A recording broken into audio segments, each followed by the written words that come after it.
You're listening to Productivity Protected, the podcast that's all about data privacy and security. We'll unpack emerging threats, hot issues in data security, and top ways to protect your data and how you work. Here's your host, Spencer Kupferman. Welcome back, everybody. Welcome back. We have got a fantastic podcast for all of you today. Stopping cybercrime before it starts, dark web, threat intelligence. We have a very special guest today. Like we always do, we always have a very special guest, but we're going to talk about a subject, the dark web, which is a very, very critical cybersecurity area that all of us are exposed to. So I'd like everybody to welcome, if they could, a warm welcome, warm productivity protected PKWARE welcome to Ellie Dominitz, the founder and CEO of Q6 Cyber. Let me tell you a little bit about Ellie, besides the fact, probably the most important fact, I think, Ellie, here on this podcast today is that you're not only a friend, but you're a neighbor. You're a South Florida resident here. I could maybe see your house right out the window, and glad to call you a dear friend and your family. So it's extra special guest today, ladies and gentlemen, to have not just a colleague from the cyberspace and a true leader and pioneer in dark web, but a personal friend. And that's rare. Like I said, Ellie's the founder and CEO of Q6 Cyber. Prior to Q6, Ellie co-founded another cybersecurity company focused on third-party risk management. Earlier in Ellie's career was an associate partner at McKinsey & Company. I'm sure you've all heard of McKinsey & Company. Also a partner at investment firms, Jacobs Private Equity, as well as Broadband Capital Management.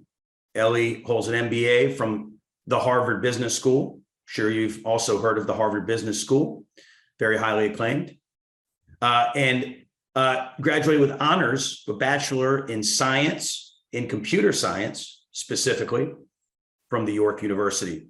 Ellie, welcome to the Productivity Protected podcast. Thanks for joining us. Hi, Spencer. Thank you so much for having me. I'm very, very much looking forward. And I also call you a dear friend and a neighbor. So it's really fantastic to be here today. That's awesome. That's awesome. This is a great way to learn about this dark web threat. It's something we're all concerned about, not just us in the cyberspace, but I think the layman, the average layman out there who has to be concerned about their own environments at home and even in small business. So I'm again so glad that you have carved out the time to be with us today. I'm just going to jump right in here if I can and get started. Why don't you tell us a little bit about, I think for our audience, I think they'd love to know, how does one get into not just the cyberspace, but specifically, how does one get into the dark web threat intelligence space? Tell us a little bit about your story, Ellie, and how you came to Q6 Cyber and some of your other ventures around cybersecurity. I think the audience would love to hear that. Sure. I'll take us back to around 2015, 2016. My wife and I relocated to South Florida. That's where she's from. And I always had an entrepreneurial spirit, and I wanted to build a business. And cyber is an area where I saw incredible potential. Even then, it was a large and fast-growing industry. And the signs were on the wall. It was obvious this is going to be a huge and growth industry for a very, very long period of time. So that's where I wanted to kind of sink my energies into. I'm a software engineer by training, so I understand technology. I understand the security issues and how important it is. So that's where I wanted to get into. Then I partnered with a couple of other folks to launch another cyber business. And as we were doing that, and I interviewed a lot of large Fortune 500 companies, I recognized that even then, and it continues to today, they're spending more and more money on cyber. Every year, budgets are generally growing, but the risks don't seem to slow down. The attacks don't seem to slow down. So they're spending all this money on defensive technologies, yet they don't seem to reduce the risk profile. And so it hit me that there's got to be another way or an additional way to tackle this. And that's why I kind of fell into the intelligence space, where I learned more about the deep and dark web and how these cyber criminals and financial criminals are leveraging tools and technologies and networks that are not so difficult to access, They're using it to collaborate, to interact, to buy and sell information and data. And I said to myself, how difficult would it be to access some of what they're doing, to watch and monitor their activities and use that in a proactive and intelligent way? And that gave way to Q6. And just as a side note, sometimes people ask me, what's Q6? What does that name mean? And that really reflects what we've just been talking about. When I came into the industry, and even to today, people were taking a perimeter-based approach to cyber. So how do I defend my perimeter? I got to put up, walls and fences, obviously digital, but, walls, fences, sensors to detect when someone is coming in. And if I successfully detect them, I can repel that attack. Well, that's a bit too late. If somebody's knocking on the door or trying to climb the fence, you're probably too late. And so the idea with Q6 was, how do we extend that perimeter so that we're 5, 10, 20 miles out, we can see what bad guys are targeting, we could see what they're planning to do, and we can put in place, better mechanisms and tools to protect ourselves. So that's where Q6, and the idea with the Q represents the perimeter, the kind of the quad. That's a traditional approach. And 6 represents 2 additional dimensions that we go above and beyond to really help folks understand what these bad guys are doing. So that kind of gave rise to Q6. And then as I recruited the team and I got into it, and a lot of the core team that I have here are folks that came out of the NSA, Israeli Military Intelligence Unit 8200, Secret Service specifically. I've got one of my key guys, he's our executive vice president. He actually started and ran the cyber threat intelligence section of the Secret Service. So I recruited a lot of folks who have tremendous backgrounds and experience in tracking bad guys on the dark web and other places. And we realized the more we dug in, the more valuable it is. Oh, that's fascinating and very clever. I've always wondered, even though that wasn't even a formal question today, what is Q6? And so thank you for sharing that with me. And of course, the audience. And now that I understand you have all these ex-8200 guys from the Israeli military and all the Secret Service guys, I'm going to be when I walk my dog near your house, I'm going to be very careful where my dog actually goes near your house. So I thank you for warning me there. And the warning is received. Let's keep going. We're gonna double down on that, because I think you described that and articulated that very nicely for our audience. Let's talk a little more about the concept of, the dark web is really a home to a fraud economy, if you will, and with multiple criminal communities out there. What can individuals and organizations do to better protect themselves and prepare themselves for these types of dangers that you were referencing earlier? Unfortunately, a lot of folks still don't do anything at all or don't do enough. There is, over the years, as I've been in this business, much greater recognition and awareness that the dark web is really a very, very large and ripe environment for cyber criminals and fraudsters to engage. So over the years, there have been many more investments and a lot more that companies are doing. The problem is that your typical corporation, whether it's Fortune 500 or mid-size or a small company, they don't have the tools to be able to access and leverage the dark web. They're scared to do it because going on the dark web is not something that you should do without careful thought and planning. Bad guys are lurking. A lot of those environments are malicious. There's malware. There are a lot of bad things that can happen if you go on the dark web. So a lot of organizations are reluctant, and rightfully so, to do it on their own. I mean, some of the large enterprises that we deal with, they do have teams that have got environments that are dedicated to the dark web, and they could do it.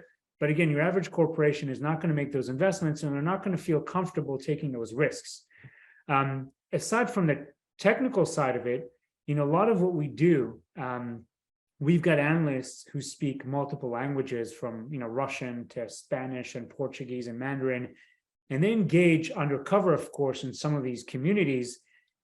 Your typical corporation is not going to be comfortable with one of their employees doing so, and again, rightfully so. You make a mistake, the bad guys are going to leverage it. So a lot of companies, even if they're aware, they're kind of afraid to do it on their own, but that's where folks like us come in. And obviously we're not the only ones, but that's where folks come in. And we've now built, very deep capabilities that allow us to collect a lot of data from the dark web, using a lot of systems and tools that we've created, but also leveraging the human intelligence capabilities and operations that we have to dig a little bit deeper and get that intelligence. The one thing I would say, even though the dark web seems like a scary place and an untouchable place for a lot of folks, the right thing to do is not ignore it, because if you ignore it, you're just letting go and you're passing up on a tremendous amount of intelligence, truly actionable. As a side note, it's not just for cyber crime and financial crimes. There are a lot of other things that law enforcement and other agencies leverage the dark web for, be it extremism, counterterrorism, drug trafficking. So there's a tremendous amount of activity that takes place, and doing it the right way can yield a lot of intelligence, a lot of insights, and can help prevent a lot of incidents. No, I appreciate that. That makes a lot of sense. And I guess toward that end, the dark web is designed to focus primarily on privacy and anonymity. I guess the ironic piece in all this, as you know very well, is protecting the identities of those that are up to nefarious deeds. How do you even begin, without giving away any special sauce, of course, but how do you begin to unravel the dark web and identify sources of threat intelligence? I think that's a very that would be a very interesting thing to just understand, at least at a minimum, at a high level. It's a great question, and I want to separate two issues that you outlined. One is about anonymity, privacy, identities, which I call attribution. So, who is a cyber criminal that's targeting our organization, or who's that group? We'll come back to that. That is a much more difficult exercise. The other issue that is more practical for a lot of organizations is what is going on? What is the threat that we need to be addressing?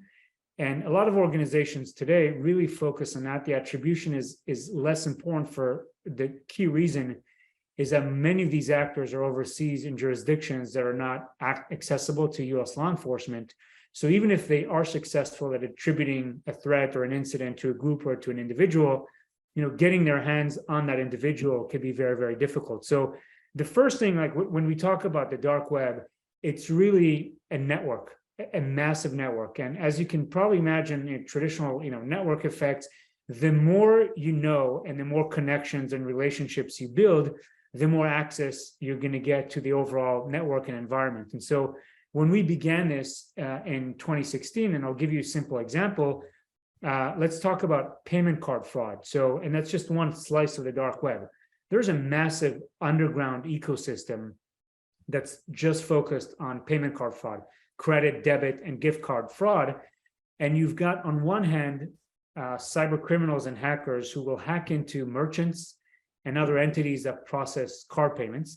They steal all of that data, so thousands and tens of thousands and hundreds of thousands of cards a day, and then they will sell them or trade them or share them with other criminals who will commit fraud, who will actually use those cards to withdraw cash, to purchase goods, to do lots of different types of schemes.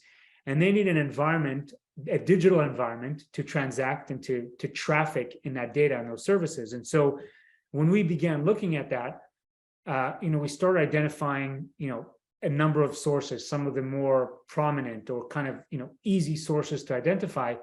But as you get more embedded into the network, some of it is just through technical analysis. We can signature, we can see other services, other providers.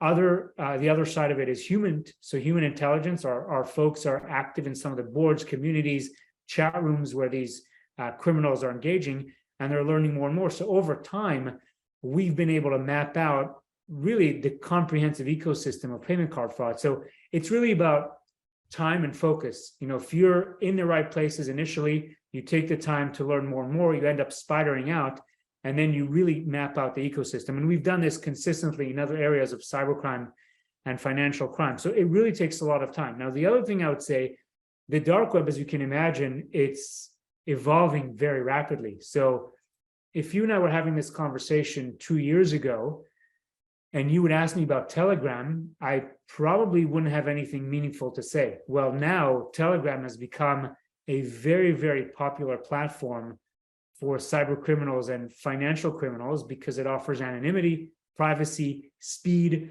and a lot of technical benefits that other networks and platforms don't have. So we've had to evolve with that. We've had to learn, how do we identify the channels and groups on Telegram that deal, in the kinds of stuff that we're interested in? How do we develop technology to be able to access that at scale? We can't just have eyes on everything. There's way too much information. How do we do that? So we've been evolving, but again, if you're already in the network and you're following what's going on, over time, you just, keep spidering out and you keep learning as the network itself grows. Now, let me come back to attribution for a moment. The one thing I'll say, it is difficult, and it's really no longer a kind of a primary objective for most of the folks we work with. Obviously, law enforcement, government have different objectives.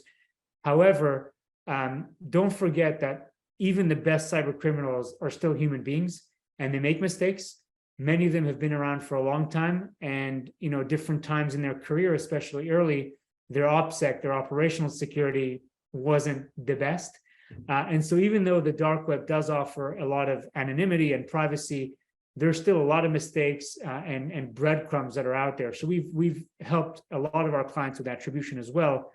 And so, when you dig into it, you can really find a lot. I love how you have separated or bifurcated, if you will, those two issues. And then you're able to dig into each of them, the attribution piece, of course, the privacy piece, anonymity piece. That makes a lot of sense to me as well. Thank you for that explanation. I think it's also safe to say, Eli, that average internet users probably shouldn't be wandering around the dark web looking for their own data, which is precisely why enterprises look to Q6 Cyber. Maybe it would help our listeners, if you had to put your finger on one benefit, the key benefit to using Q6, what would that be? Thank you for the opportunity to do a plug. So I'll talk about it at a high level and then give a couple of very specific examples. The greatest benefit is that you can transform your cybercrime and financial crime operations from reactive to proactive. That's really the headline, and that's what you get by tapping into all of this intelligence. Practically, what that means is that our intelligence falls into two buckets. One being financial crimes, cyber-enabled fraud. I just talked about payment card fraud. Think about account takeovers. So many financial crimes that are enabled by cyber intrusions and cyber tools. That's one bucket. The other bucket is more traditional cyber crime. So these would be network intrusions, data theft, data breaches, third-party breaches. So those are kind of the two buckets where intelligence comes in. But again, the idea is, instead of waiting until these attacks are playing out and then hoping that you've got a tool in place to detect and remediate, and that may work some of the time, certainly work some of the time, not all the time, rather than waiting, tap into all this early intelligence that would tell you who's targeting me, who's got data about my customers or my third parties, how are they likely to exploit it, what are they actively doing to my peers, to my peer organizations. When you have that intelligence, you can focus your resources a lot more effectively, and you can really remediate and get ahead of a lot of issues. So that's really the overall benefit of what we're trying to do. There are lots of things in between that happen day in and day out. I'll give you an example that's been happening the last few weeks, which is a big issue for a lot of financial institutions. You've got an entity that gets hacked. Now, that entity is a vendor or a provider to financial institutions. When that entity gets hacked, there is trickle-down effects to every financial institution. Everybody's concerned, what's my exposure? Has my data been somehow exposed as part of this incident? And so sometimes we're helping them react and respond to a very specific incident that may not be touching them directly, but is indirectly affecting them and will likely affect them, given enough time and enough effort by the bad guys. So a lot of times, we talked about expanding the perimeter. It's not just going, 10, 20 miles outside your organization, but it's going 50 miles and looking at, okay, my third party's here. I need to better understand what their exposure is, what's happening in the dark web to those entities, because God forbid something happens, you can bet we're going to be feeling something down the line. So, we're helping our clients look at all these issues. We're active in a lot of different industries, financial services, healthcare, e-commerce, et cetera, technology. So every industry has its nuance.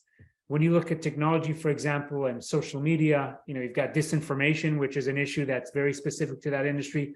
So every industry has a bit of a different set of issues, but at the end of the day, it's all about getting ahead and being proactive. Yeah, the proactivity aspect of it is, I think, that's just common sense. I mean, that's a common sense solution. And like I said, that makes a lot of sense to me. You mentioned, I want to go back. You mentioned, the different cultures and languages that really Cusick Cyber is so uniquely positioned to monitor the dark web and really a wide range of these cultures and languages that you had mentioned earlier. I guess, what I'd be interested in is understanding maybe how in that, cyber criminal underworld, do those differ between different cultures, different languages, different regions of the world? Tell us a little bit about that. It's a great question. They do. I'll give a couple of examples. Russian and Eastern European threat actors have been a massive force in the dark web, really since the beginning of time in our industry. And they've really been the ones to create some of these ecosystems that we talked about, like payment card fraud. Historically, that was really established by Eastern European and Russian cyber criminals. That's since expanded. But you've got, those types of actors who are very financially motivated, who have a deep understanding of the US and Western financial systems, financial products, and they're a lot more sophisticated in the way they attack, in the way they coordinate their activities. Contrast that with West African threat actors. I'm sure people know about Nigerian princess scams. I mean, these are real scams that are happening to today. Those actors, and I'm generalizing here, those actors have a lower degree of sophistication, but they're very, very good at social engineering. So they have a different MO. They go after different types of targets, and their communications, their interactions with one another are very, very different than perhaps Russian speaking. You've got Spanish speaking populations who tend to target, Latin America, Spain, and other Spanish speaking countries. So you do have different regions or different players coalescing around different cultures and languages, and they have different MOs, they have different targets that they go after. Take the Chinese for, as another example. In many cases, a lot of Chinese actors seem to be associated with nation-state operations. So they've got objectives around corporate espionage and things that, perhaps a West African actor is usually not going to be engaged in. So you've got different objectives, different ways of interacting, and you see that. Now, over the years, we have seen more and more collaboration between these different groups. So whereas, 5 years ago, collaboration between a Brazilian cybercrime ring and a Russian cybercrime ring was atypical, nowadays that's pretty standard. So they've learned how they can collaborate, they've learned how they can do business together. And there's another trend that's underpinning all this. If you think about, the legitimate business world, you think about outsourcing and core competencies. Nowadays, if you're an entrepreneur building a business, you're going to focus on your core competency and you're going to outsource services and functions to other companies that do those things best. That's happened in the criminal industries and underground as well, where now you've got numerous service providers that offer lots of tools and services so that when new cyber criminals get into the business of cybercrime, they can focus on what they really want to do best, and they can outsource or pay for some of those services. And the reason that's important is because that's also added to, if I can use the word globalization, or increased coordination amongst these groups that used to be more disparate. So now, even if you're a West African threat actor, why invest time in building a tool that you can pay, a Russian, underground vendor $50 a month for, and you're going to get that, and that's a great piece of software. It's a great tool that you can use. So over the years, we're seeing a lot more collaboration, and part of it is this, increased, outsourced as a service providers of different tools and services that are out there. Yeah, I think when you talk about that, that's scary stuff. We also read that the war in Russia and Ukraine actually started from a cyber perspective before the first shells and bullets were dropped in Ukraine. So I think you bring all this full circle. We live in a dangerous time, a dangerous world, thankfully we have folks like Q6 Cyber and PKWARE, for that matter, who are out there exposing the bad guys. I guess this kind of brings me to a moment. You've told all this, you've kind of dumped all this knowledge on us here in the last 30 minutes, which has just been awesome. I think we probably now got a lot of listeners screaming. We can't hear them, but they're screaming and they're saying, Ellie, tell us about, tell us about some of the craziest, biggest threats that Q6 Cyber has, uncovered on the dark web, and what the organizations, did to avoid what could have been a catastrophe, if I could use that term. Of course, from an anonymous perspective, we're not looking for names here, but I think that would be really interesting to hear about some of the things that you all have found together with your customers. Yeah, we can be here all day talking about lots of different crazy stories, but I'll give you just a number of stories that have actually repeated themselves. And so I want people to recognize that these are not one-off events. These actually happen time and again. So one example is insider threat, but more specifically, we're talking about individuals who have very deep access into a company. We're talking about data. Some of these companies are public companies, so even having access to financials ahead of reporting is very, very valuable. And either directly or indirectly through proxies, they're trying to engage folks in the dark web that would pay a lot of money for that access and data. That happens quite a bit, and there are lots of stories that I can tell you with more detail around that. I'll give you another example. We have had a situation where a couple of very large financial institutions were compromised, and these are very, very sophisticated gangs doing this.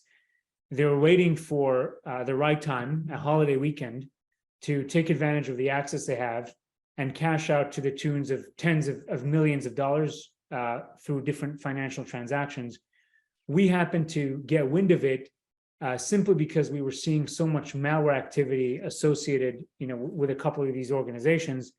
We were able to notify them in advance, and they were able to stop it. Now, they still lost a little bit of money in those cases, but these are incidents that would have cost tens of millions of dollars and would have been all over the news. So these are things that happen all the time. A little bit different than your average financial or cybercrime.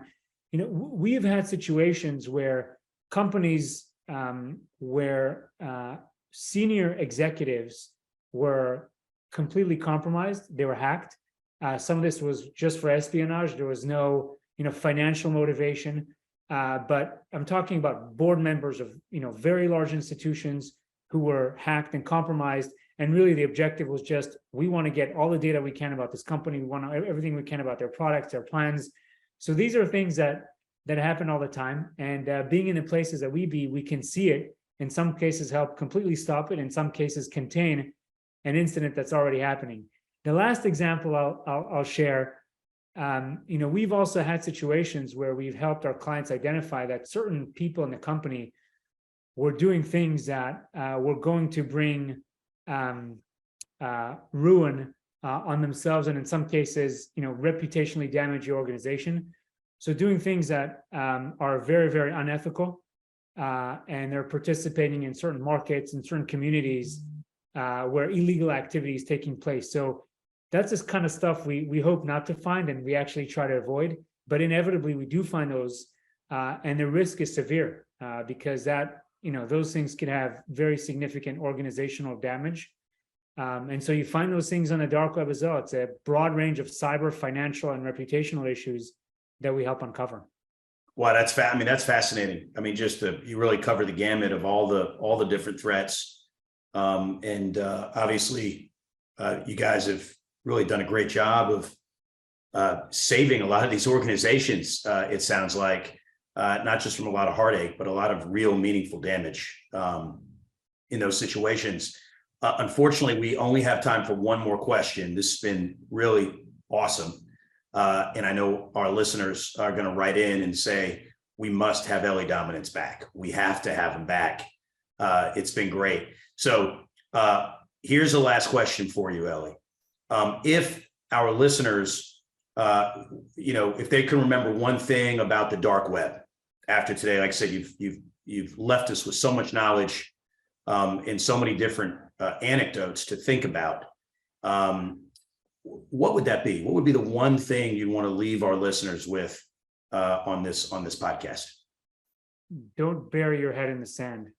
This. You're a security expert, and you guys do a tremendous job.